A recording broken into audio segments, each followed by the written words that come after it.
पंछी की एक अपनी उड़ान की सीमा होती है। मेरी भी उड़ान की सीमा है। कैसे किया जाए असीमित गुणगान, जिसका किया जाना चाहिए असीमित गुणगान। अटल बिहारी वाजपेयी जी, आज के दिन 25 दिसंबर 1924 में आपका जन्म हुआ ग्वालियर के अंदर। पिता कृष्ण बिहारी वाजपेयी। आपने बीए की पढ़ाई करी ग्वालियर विक्टोरिया कॉलेज से। बाद में एमए पॉलिटिकल साइंस के लिए आप डीएवी कॉलेज कानपुर गए। एलएलबी की पढ़ाई की शुरुआत करी। पत्रकारिता के चलते आपने बीच में उसको छोड़ दी। पहले तो आप साम्यवाद पसंद करते थे, हम सब बराबर है, हम सब बराबर है। लेकिन बाद में बाबा साहब आमटे से प्रभावित होकर के 1939 में आप आरएसएस से जुड़े, गांधी जी के साथ में भारत छोड़ो आंदोलन में जुड़े। उस समय 1942-43 के आसपास आप 23 दिन जेल में भी रहे, और जब जेल में रहना पड़ा तो वही घटना आपको राजनीति में खींच लाई। एक अलग ही प्रकार की फिलॉसफी है, पॉलिटिशियन बियॉन्ड पॉलिटिक्स। इनकी फिलॉसफी समझिए, मैं आपकी गलतियों का विरोध करना नहीं छोड़ूंगा। आप गलती करोगे मैं विरोध करूंगा, आप गलती करोगे मैं विरोध करूंगा, लेकिन मैं आपको अपनी गलतियों के विरोध करने के अधिकार को भी छोड़ने नहीं दूंगा। हां, देखिए, ये ऐसे व्यक्ति थे जिनके कॉम्पिटिटर्स थे पर एनिमीज नहीं थे। पंडित नेहरू के विचारधारा को लगातार उसका खंडन करते, लेकिन बड़ी बैलेंस्ड अप्रोच रखते हैं। ये पंडित नेहरू को बोलते थे कि आप एक ऐसे व्यक्ति हैं जिसमें चर्चिल भी है और चेम्बरलिन भी है। चर्चिल कौन थे? ये भी प्रधानमंत्री थे ब्रिटेन के, यूके के। कहते थे कि आपका बड़ा पीसफुल नेचर है चर्चिल की तरह। वो कैसे कि जब कश्मीर की बात आती है तो अब चर्चिल बन जाते हैं, और जब हैदराबाद के निजाम जो उस समय अपना अलग देश बनाना चाहते थे तो वहां पे आप चेम्बरलिन भी हो गए, जो बड़े गर्म स्वभाव के थे। चेम्बरलिन क्या थे? तो बोले मैं इतना गर्म हो गए कि जा करके आर्मी भेज के हैदराबाद को वापस भारत में मिला लिया, भारत से। तो नेहरू जी का वो हमेशा बड़ा बैलेंस्ड अप्रोच के साथ उनकी तारीफ भी करते थे, उनकी नीतियों की। उनको सन ऑफ इंडिया भी बोला, उनके विकास कार्यों की तारीफ भी करी। एक बार जब जिस समय साउथ ब्लॉक में पंडित नेहरू जी की फोटो लगा करती थी, ये विदेश मंत्री बने, तो किसी ने इनको इंप्रेस करने के लिए साउथ ब्लॉक से पंडित नेहरू जी की बड़ी फोटो को हटा दिया। और उन्होंने पूछा अपनी टीम से, वहां ब्यूरोक्रेट से, कहां गई भाई पंडित नेहरू जी की फोटो? और सब चुप थे, और अगले दिन वहां पे नेहरू जी की फोटो वापस लग गई। उस प्रकार के आदमी नहीं जैसे बाकी सब हुआ करते थे। जब ये विपक्ष में भी थे ना, तो भी पक्ष के साथ में देखते थे कि ये भारत के लिए बात हो रही है। जानते हैं 1971 के समय में इंदिरा गांधी आई थी और क्या बोली? गरीबी हटाओ, गरीबी हटाओ, गरीबी हटाओ। लेकिन वो ईस्ट पाकिस्तान वेस्ट पाकिस्तान के झगड़े में फंस गई, और उस समय बांग्लादेश, जो आज बांग्लादेश है, इन्फिल्ट्रेशन करके वहां से लाखों लोग अंदर आ रहे थे, क्योंकि वहां आपस के झगड़े इतने ज्यादा थे। और उस समय जब इंदिरा गांधी वहां प्रयास करने लगी तो भारत पे चार तरफ से अटैक हुआ। नौसेना के द्वारा आईएनएस विक्रांत, वो पिक्चर भी आपने देखी होगी, पीएनएस गाजी के ऊपर पिक्चर थी। आईएनएस विक्रांत और पीएनएस गाजी का चेन्नई के पोर्ट को वो कब्जा करना चाहते थे। वहां उनको पीएनएस गाजी को महासागर में डुबो दिया हमारी टीम ने। वो जैसलमेर में लोंगे वाला, वो सन्नी देओल की पिक्चर आई थी उसके ऊपर, वहां से भी अटैक हुआ। भारतीय 120 जवान थे केवल, पाकिस्तान के 3000 जवान पूरे टैंक लेकर के खड़े थे। वहां भी उखाड़ा। तीसरी लड़ाई उनकी जब कश्मीर में थी, और चौथी ढाका शहर के अंदर, जहां जनरल मियाजी को उन्होंने उखाड़ा। 93,000 सैनिकों को, पूरा सबको वहीं सरेंडर करा दिया। इंदिरा गांधी क्यों कर पाई ऐसा? क्यों कर पाई? इसीलिए कर पाई क्योंकि वाजपेयी बोले कि यह देश की बात है, आप चिंता मत करिए। वहां विपक्ष उस समय इंदिरा गांधी को तंग करना चाहता था। वो ये कहते थे कि गरीबी हटाओ के चक्कर में आप कहां विदेश के झगड़ों में लग गए, बांग्लादेश के झगड़े में लग गए। लेकिन वाजपेयी ने कहा जब बात देश की आ रही तो सब चुप रहेंगे, पूरा का पूरा विपक्ष हमारे साथ एकजुट होकर आपको सपोर्ट करेगा। ऐसा नहीं आजकल के समय में जहां पे पूछा जाए बस सर्जिकल स्ट्राइक का प्रूफ दिखाओ, हमारे को प्रूफ दिखाओ, कोई प्रूफ नहीं मांगा। वहां पे प्रतिपक्ष होने के बावजूद आपके निर्णय के साथ विपक्ष खड़ा रहेगा, यह वाजपेयी जी ने कहा। हास्य में, रुदन में, तूफानों में, अमर असंख्यक बलिदानों में, उद्यानों में, वीरानों में, अपमानों में, सम्मानों में, उन्नत मस्तक, उबरा सीना, पीड़ाओं में पलना होगा, कदम मिलाकर चलना होगा, कदम मिलाकर चलना होगा। ऐसा डाइवर्सिटी इंक्लूजन था। इसके अलावा पहले नॉन कांग्रेस प्राइम मिनिस्टर थे जिन्होंने 5 साल अपने पूरे किए। उससे पहले सरकारें आई और चली गई हैं, लेकिन ये एक ऐसे व्यक्ति थे सबको साथ लेके चलते थे। डाइवर्सिटी इंक्लूजन, इतना सबको साथ लेने की क्षमता थी कि लोगों की आइडियोलॉजी अलग, ऑब्जेक्टिव अलग, एस्पिरेशन अलग, ये उनको जोड़ लेते थे। लीडर ऑफ लीडिंग लीडर्स को भी जोड़ लेते थे। एनडीए गवर्नमेंट का जब उन्होंने बनाया, जब लोग उनको समर्थन दे रहे थे तो उसमें हर प्रकार के लोग थे। 24 पार्टियों को साथ में लिया। मेरी बात समझना, 24 आइडियोलॉजीज हैं, ये 24 फिलॉसफीज हैं। हर लीडर को, 24 प्रकार के लीडर को, जो अलग अलग प्रकार से सोचता है, वो घोड़े से सब अलग दिशा में जा रहे हो, रथ को उल्टा के छोड़ेंगे, पर उन घोड़ों को भी साथ में कैसे लेके चलना है। ये जेडीयू और एलजेपी आपस में खूब लड़ते थे, लेकिन वाजपेयी जी के साथ एक साथ चुप होकर के उनके साथ हिस्सेदारी करते थे एनडीए को आगे बढ़ाने में। ये क्या कहते थे कि भाई पर्पस पोजीशन से ज्यादा बड़ा, कभी पोजीशन के चक्कर में नहीं रहे। एक ऐसी कहानी सुनाऊंगा, आपकी बुद्धि चकरा जाएगी। 1994 में जब कश्मीर मुद्दे में जेनेवा मानवाधिकार सम्मेलन में पाकिस्तान ने भारत की संप्रभुता को ललकारा था, बेनजीर भुट्टो ने जाके यूएन में शिकायत कर दी। वहां पे धारा 370 और कई प्रकार की बातें, और कश्मीरियों को हम तंग कर रहे हैं, ऐसा करके बेनजीर भुट्टो पहुंच गई यूएन में। अब नरसिम्हा राव सरकार थी उस समय 1994 में। अब नरसिम्हा राव जो थे ना, वो बहुत बुद्धिमान थे लेकिन बोल नहीं पाते थे अच्छे से। अब उनको लगा यार जाके वहां कौन समझाए, वो जेनेवा कन्वेंशन में कौन जाके बोले और कौन उनके छक्के छुड़ाए। नरसिम्हा राव अपनी सरकार में पूरा ढूंढते रहे किसको भेजें किसको भेजें। अब समझिए, शत्रु ऐसा कि अपने मित्र से ज्यादा विश्वास शत्रु पर कर सके, ऐसे थे अटल बिहारी वाजपेयी। विपक्ष के नेता अटल बिहारी वाजपेयी की को डेलीगेशन का नेतृत्व करने का आग्रह किया गया, बोला आप चले जाओ भैया हमारी तरफ से। अटल जी अपने भाषणों से किसी का भी मन मोह लेते थे, वहां गए और बेनजीर भुट्टो की बुद्धि चकरा गई, ये कहां से आ गया, क्या बोले ये कहां से आ गया भैया। और अटल बिहारी वाजपेयी ने वहां जाकर के भारत का नाम उठाया। और पाकिस्तानी प्राइम मिनिस्टर बेनजीर भुट्टो क्या कहती हैं कि भारत का लोकतंत्र विचित्र लोकतंत्र है, जहां प्रतिपक्ष का नेता सरकार का पक्ष रखने के लिए आया है। एक हमारा प्रतिपक्ष है, बेनजीर भुट्टो क्या बोली सुनिए, कहती है कि एक हमारा प्रतिपक्ष, प्रतिपक्ष मतलब विपक्ष, जो देश में रहकर ही ऐसा काम करता है कि अंतर्राष्ट्रीय समस्याएं उत्पन्न होने लग जाती हैं। इतना विश्वास किया जाता है कि प्राइम मिनिस्टर का काम करने के लिए ऑपोजिशन के लीडर जा रहे हैं, दुश्मन बनो तो ऐसा बनो कि आपका दुश्मन भी आप पे अपने दोस्त से ज्यादा भरोसा करे। पीवी नरसिम्हा राव जी से उनकी जो दोस्ती थी ना, वो सदन के अंदर तो खूब उनका विरोध करते थे उनकी नीतियों का, बाहर निकलने के बाद उनके साथ फिर उनकी दोस्ती होती थी। इतना सम्मान कर पाते थे लीडरशिप में, वो पॉलिटिक्स को कभी गंदा नहीं होने दिया। क्या कहते थे कि सत्ता का खेल तो चलेगा, सरकारें आएंगी जाएंगी, पार्टी बनेगी बिगड़ेगी, लेकिन ये देश रहना चाहिए, इस देश का लोकतंत्र अमर रहना चाहिए। खेल तो चलेगा, सरकारें आएंगी जाएंगी, पार्टियां बनेगी बिगड़ेंगी, मगर ये देश रहना चाहिए, इस देश का लोकतंत्र अमर रहना चाहिए। आप जानते हैं कि जब उन्होंने अपनी 51 मेरी 51 कविताएं उन्होंने किताब लिखी, तो उसका विमोचन भी उस समय के प्रधानमंत्री नरसिम्हा राव से कराया। ऐसा रिलेशनशिप बिल्ड कर पाते थे। 74 साल के इतिहास में पहली बार ऐसा हुआ कि पक्ष विपक्ष के लीडर आपस में अच्छे दोस्त थे। ऐसे थे कौन, प्रधानमंत्री हमारे श्री अटल बिहारी वाजपेयी जी। एक दफा की बात है, जिस समय doctor Manmohan Singh finance minister थे और अटल बिहारी वाजपेयी जी ने उनकी सदन के अंदर जो वो निंदा करी, उनकी वो हालत करी, उन पे वो प्रश्न किए कि मनमोहन सिंह जी दुखी हो गए बहुत। उनको बात लग गई दिल पे, उन्होंने कहा जी मैं रिजाइन कर रहा हूं। समझिए क्या कहा, मैं रिजाइन कर रहा हूं। नरसिम्हा राव जी के पास चले गए, नरसिम्हा राव उनको समझाते रहे, अरे रुक जा भैया रुक जा, अरे रिजाइन करने की जरूरत नहीं है। लेकिन मनमोहन सिंह जी अड़ गए, अब तो मैं रिजाइन, मेरी बेइज्जती हो गई जी, मेरी बेइज्जती हो गई। और हुआ क्या, बाद में नरसिम्हा राव जी ने कहा कि यार हमारी पार्टी में तो कोई समझा नहीं पा रहा है, वाजपेयी जी आप ही समझाओ भाई रिजाइन ना करें। वाजपेयी जी उनको बोले पर्सनल मत लो, ये हमारा प्रोफेशनल है, ये तो हम केवल आपकी नीतियों के अगेंस्ट है, आपके अगेंस्ट थोड़ी है। और मनमोहन सिंह जी उनकी बात मान गए। अगर लीडर हो तो ऐसा लीडर हो कि आपका शत्रु भी अपने मित्र से ज्यादा विश्वास आप पे करे।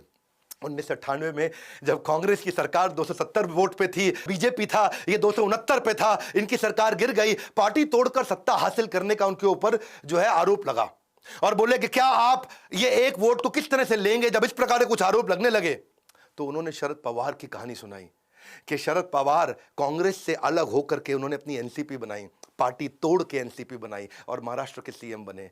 वो क्या बोले, पार्टी नहीं तोड़ेंगे हम, पार्टी को तोड़ के अगर सत्ता मिले तो मैं ऐसी सत्ता को हाथ लगाना तो दूर चिमटे से भी छूना पसंद नहीं करूंगा। शरद पवार ने अपनी पार्टी तोड़कर हमारे साथ सरकार बनाई थी, मैंने तो ऐसा कुछ नहीं किया। पार्टी तोड़कर सत्ता के लिए नया गठबंधन करके अगर सत्ता हाथ में आती है तो मैं ऐसी सत्ता को चिमटे से भी छूना पसंद नहीं करता।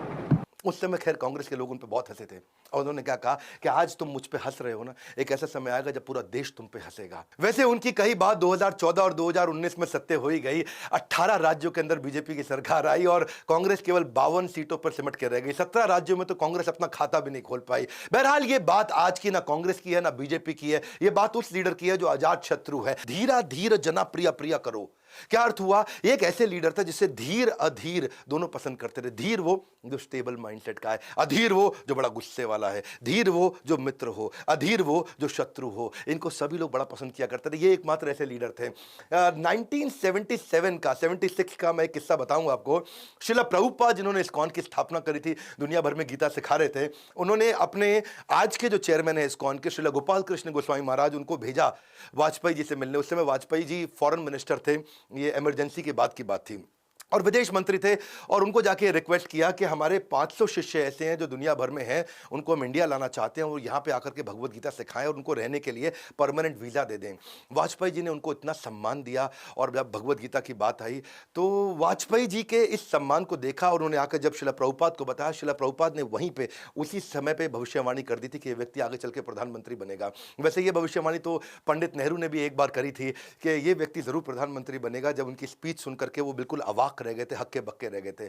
वाजपेयी जी की लीडरशिप बाय एग्जाम्पल थी। उन्होंने हमेशा जब वो सरकार में आए, देखिए एक बार तो 1980 में उन्होंने बीजेपी बनाई, 1984 में केवल 2 सीटें मिली। उस समय इंदिरा गांधी जी का देहांत हुआ था, तो सबका सबका सेंटिमेंट कांग्रेस की तरफ चला गया था। तब इनको केवल 2 सीटें मिली। 2 सीटों से ही आगे बढ़े धीरे धीरे। आगे चल के ऐसा समय 13 दिन की सरकार बनाई, फिर 13 महीने की सरकार बनाई, और फिर 1999 से 2004 तक पहली सरकार नॉन कांग्रेस की जिसने अपना टर्म पूरा किया। बहरहाल जब ये पहली बार सत्ता में आए, आते ही इन्होंने पाकिस्तान को मैसेज दिया कि भैया तुम किसी को भी चुन सकते हो, अपना पड़ोसी नहीं चुन सकते। तुम्हारे पड़ोसी हम हैं, हमारे पड़ोसी तुम हो। कठिन समय में पड़ोसी पड़ोसी के काम आता है, क्यों नहीं हम और आप एक हो जाएं और दोस्ती करें। 1999 में जो लाहौर में जो समझौता हुआ, उसके बाद उन्होंने सदाए सरहद नाम की एक बस सर्विस भी चालू करी दिल्ली से लाहौर तक। और क्या कहा कि जब तक दिल से दिल की दूरी रहेगी तभी तक रिश्तों में मजबूरी रहेगी। तो रिश्ते खराब नहीं करते, दिल को दिल के नजदीक लेके आते हैं। नवाज शरीफ से जाके मिले, अपने साथ क्रिकेटर कपिल देव को लेके गए, लोगों को क्रिकेट पसंद था। जावेद अख्तर लोगों को बड़े पसंद थे, वहां पे उर्दू के अंदर बड़ी प्यारी बातें वो करते थे। मल्लिका साराभाई को लेके गए, देवानंद एक्टर, उनकी मूवीज बड़ी चलती थी। लालू प्रसाद यादव की तो मीठी मीठी सी जैसी कॉमेडी भरी बातें हुआ करती थी। और इसके अलावा प्रकाश सिंह बादल जो किसानों के नेता हुआ करते थे। लेकिन पाकिस्तान तो पाकिस्तान है, जो एक बार गलती करे नादान, जो 2 बार गलती करे अनजान, लेकिन जो बार बार गलती करे वो शैतान, जो जिंदगी भर गलती करे वो पाकिस्तान। पाकिस्तान ने जाके पीठ पे खंजर भोंक दिया और कारगिल की सारी पहाड़ियों पे कब्जा कर लिया। इधर से ये बस चलाते रहे और वहां से वो कारगिल को कब्जा करते रहे, दूसरे प्रधानमंत्रियों की तरह। याद रखना, वाजपेयी थे भाई, ये दूसरे प्रधानमंत्रियों की तरह निंदा कर रहे हैं। मुंबई पर अटैक हुआ, कसाव आ गए, हम बड़ी निंदा करते हैं, कड़ी निंदा करते हैं। बोले निंदा फिंदा कुछ नहीं, जिंदा नहीं छोड़ूंगा। और पूरा कारगिल जीत किया है, सबको उखाड़ दिया। और इतना ही नहीं, मुंबई अटैक को तो छोड़ो, वहां तो केवल निंदा करते रहे, यहां पे इन्होंने, अमेरिका भी चिल्लाता रह गया, कोई बंदा नहीं लेकर के आएगा किसी प्रकार का परमाणु परीक्षण। और ये क्या किया इन्होंने, जाके अंडरग्राउंड चुपचाप, ऊपर से सर्वेलेंस चल रहा है, ऊपर से इनके सैटेलाइट घूम रहे हैं, सैटेलाइट में आधे घंटे का टाइम मिल रहा है, 1 घंटे का टाइम मिल रहा है, अंडरग्राउंड जाके पोखरन में पूरी तैयारी करी। भारत का सीना गर्व से ऊंचा किया, मालूम था सबको कि पाकिस्तान तैयारी कर रहा है। तो वाजपेयी जी बोले अब नहीं रुकेंगे, कुछ भी बोलता रहे यूएस खड़े होकर के तुम्हारे पे हम ऐसा कर देंगे। नहीं सुनी किसी की। 98 में पोखरन के अंदर ही सफल परमाणु परीक्षण किया, पूरे देश को खड़ा किया। उसके बाद जब लोगों ने बोला अब क्या करोगे, बोला बड़ा सिंपल सिद्धांत है, नो फर्स्ट यूज। क्या है? नो फर्स्ट यूज, पहले हम यूज नहीं करेंगे। पहल मैं करूंगा नहीं, दूल मैं छोड़ूंगा नहीं। वन मोर टाइम, पहल मैं करूंगा नहीं, दूल मैं छोड़ूंगा नहीं। डरता मैं किसी से नहीं, क्या हार में, क्या जीत में, किंचित नहीं भयभीत में। 2004 में इन्होंने सोचा कि भाई इतने दिन से क्रिकेट बंद कर रखा है, हो गया कारगिल, बात पुरानी हो गई, वापस क्रिकेट के द्वारा रिलेशनशिप बनाते हैं। सौरव गांगुली को बुलाया और क्या बोले, पकड़ो बल्ला, मैच भी जीतिए और दिल भी जीतिए। ये रिश्ते बनाना जानते थे, लोगों को साथ लेके चलना चाहते थे। Politician beyond politics. एक और उदाहरण देता हूं, रामलीला के मैदान में ये कहानी बड़ी सुंदर, 1977 की बात थी। इमरजेंसी के अगेंस्ट उन दिनों उनकी पार्टी थी जनसंघ, तब बीजेपी नहीं थी। जनसंघ पार्टी को लीड करके रामलीला मैदान में चाहते थे हजारों लाखों लोगों को इमरजेंसी की नीतियों के खिलाफ जाके बात करें। इंदिरा सरकार में संजय गांधी जी ने एक दिलचस्प चाल चली। उन्होंने क्या किया कि भैया 1973 में बॉबी मूवी आई थी, एक सुपरहिट मूवी थी, है जी, हम तुम एक कमरे में बंद हो और चाबी खो जाए। लड़के लड़कियां बड़े एक्साइटमेंट से देखते थे, कमरे में हम और तुम बंद और चाबी खो जाए, बड़ा मजा आ जाए। और उस समय बॉबी जो है अपना बिकनी में आई थी उस समय, और बड़ी एक्साइटमेंट थी। संजय गांधी ने बोला आज संडे नहीं है, शायद उस दिन थर्सडे था, बोला आज थर्सडे के दिन इनके कोई पहुंचे नहीं रैली के अंदर, आज मूवी चला देते हैं। शाम को 5 बजे उन्होंने मूवी दूरदर्शन पर चालू कर दी। और लेकिन हुआ क्या, डिम्पल कपाड़िया की बिकनी भी लोगों को रोक नहीं पाई। लोग चाबी खो जाए ये बात नहीं रोक पाई, हम कमरे में बंद हो जाए ये बात नहीं रोक पाई। लोग कमरे में बंद नहीं हुए, रामलीला मैदान हजारों लाखों लोगों से भर गया। अटल जी एक ऐसे नेता थे जिनको लोग पसंद करते थे। सर्दी थी, बारिश थी, लेकिन उस दिन भी रात 10 बजे तक लोग रुके। अटल जी की सारी वो स्पीच को ध्यान से सुना। ये तो ऐसे व्यक्ति थे जो प्रेम करते थे सबसे, सारे धर्मों से। ऐसा व्यक्ति नहीं जो उन पे उंगली उठा दे। समोहम सर्वभूतेषु, समोहम, मैं समान हूं सर्वभूतेषु, सभी धर्मों के लिए।